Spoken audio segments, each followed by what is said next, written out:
RSS ಪಥಸಂಚಲನದಲ್ಲಿ ಭಾಗಿಯಾಗಿದ್ದ ಶಿಕ್ಷಕರು suspend ಆಗಿದ್ದಾರೆ. 9 ತಿಂಗಳ ಬಳಿಕ ಶಿಕ್ಷಕರನ್ನ ಅಮಾನತು ಮಾಡಿ ಆದೇಶ ಹೊರಡಿಸಲಾಗಿದೆ. ಗುರುರಾಜ್ ಜೋಶಿ, ಅಣ್ಣಾ ಸಾಹೇಬ್ ಸಸ್ಪೆಂಡ್ ಆದವರು. ಹುಣಸಗಿ ಬಾಲಕಿಯರ ಪ್ರೌಢಶಾಲೆ ಶಿಕ್ಷಕ ಗುರುರಾಜ್ ಜೋಶಿ, ಕುಪ್ಪಿ ಪ್ರಾಥಮಿಕ ಶಾಲೆ ಶಿಕ್ಷಕ ಅಣ್ಣಾ ಸಾಹೇಬ್ ದೇಶ್ಮುಖ ಅಮಾನತು ಮಾಡಿ ಆದೇಶ ಹೊರಡಿಸಲಾಗಿದೆ. ಈ ಬಗ್ಗೆ ಯಾದಗಿರಿ ಡಿಡಿಪಿಐ ಆದೇಶವನ್ನು ಹೊರಡಿಸಿದ್ದಾರೆ. ನವೆಂಬರ್ನಲ್ಲಿ ಆರ್ಎಸ್ಎಸ್ ಪಥಸಂಚಲನದಲ್ಲಿ ಈ ಶಿಕ್ಷಕರು ಭಾಗಿಯಾಗಿದ್ರು. ವಿಜಯಪುರ ಜಿಲ್ಲೆ ತಾಳಿಕೋಟೆಯಲ್ಲಿ ನಡೆದಿದ್ದಂತಹ ಪಥಸಂಚಲನ, ಆ ಪಥಸಂಚಲನದಲ್ಲಿ ಭಾಗಿಯಾದಂತಹ ಶಿಕ್ಷಕರನ್ನ 9 ತಿಂಗಳ ನಂತರ ಅಮಾನತು ಮಾಡಿ ಆದೇಶವನ್ನು ಹೊರಡಿಸಲಾಗಿರುವಂಥದ್ದು.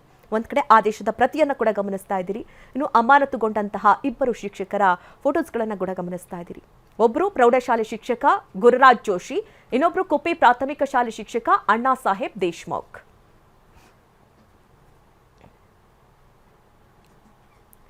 ನೋಡಿ, ಇವರು ಆರ್ಎಸ್ಎಸ್ ಪಥಸಂಚಲನದಲ್ಲಿ ಭಾಗಿಯಾಗಿದ್ರು ಅನ್ನುವಂತಹ ಒಂದೇ ಒಂದು ಕಾರಣದಿಂದಾಗಿ ಈ ಒಂದು ನಿರ್ಧಾರವನ್ನ ಕೈಗೊಳ್ಳಲಾಗಿದೆ. ಈ ಬಗ್ಗೆ ಪ್ರಹ್ಲಾದ್ ಜೋಶಿ ಅವರು ಕೇಂದ್ರ ಸಚಿವರು ರಿಯಾಕ್ಟ್ ಮಾಡಿದ್ದಾರೆ. ಏನ್ ಹೇಳಿದ್ರು ಬನ್ನಿ ನೋಡೋಣ. ಈ ಐಎಎಸ್ ಅಧಿಕಾರಿ ಇನ್ನು ನಾಪತ್ತೆಯಾಗಿದ್ದಾನೆ, ಇವನ್ ಹಿಡಿಯುವುದು ಕೆಲಸನೋ ಅಥವಾ ಆರ್ಎಸ್ಎಸ್ ಪಥಸಂಚಲನದಲ್ಲಿ ಭಾಗವಹಿಸಿದಂತ 2 ಶಿಕ್ಷಕರನ್ನು ಸಸ್ಪೆಂಡ್ ಮಾಡೋ ಕೆಲಸನೋ? ಸಸ್ಪೆಂಡ್ ಮಾಡಿದವರಿಗೆ ಒಂದು ಅರ್ಥ ಮಾಡ್ಕೋಬೇಕು.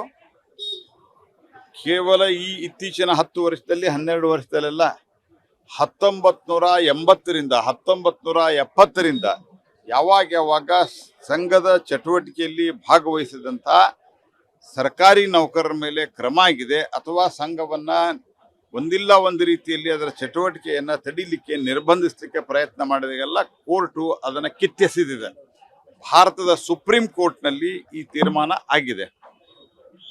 ಪಂಜಾಬ್ದಲ್ಲಿ ಈ ರೀತಿಯಾಗಿತ್ತು, ಸರ್ಕಾರಿ ನೌಕರರು RSS ಚಟುವಟಿಕೆಯಲ್ಲಿ ಭಾಗವಹಿಸಿದ್ದಾರೆ ಅಂತ ಹೇಳಿ ನಾನು ನಿಮಗೆ ಕೇಸ್ ಡೀಟೇಲ್ ಅನ್ನು ಕೊಡ್ತೇನೆ. ಹಾಗಾಗಿ ಇದರಲ್ಲಿ ಸರ್ಕಾರ ದ್ವೇಷ ಭಾವನೆಯಿಂದ ವರ್ತಿಸುವಂತಹ ಒಂದು ಏನು ಪ್ರಯತ್ನವನ್ನ ಮಾಡ್ತಾ ಇದೆ, ಈ ದ್ವೇಷ ಭಾವನೆಯಿಂದ ವರ್ತಿಸುವುದನ್ನ ಕೈ ಬಿಡಬೇಕು. ಕೋರ್ಟ್ನಲ್ಲಿ ಬಿದ್ದೋಗ್ತದೆ, ಮಾನ ಮರ್ಯಾದೆ ಹೋಗ್ತದೆ ನಿಮ್ದು.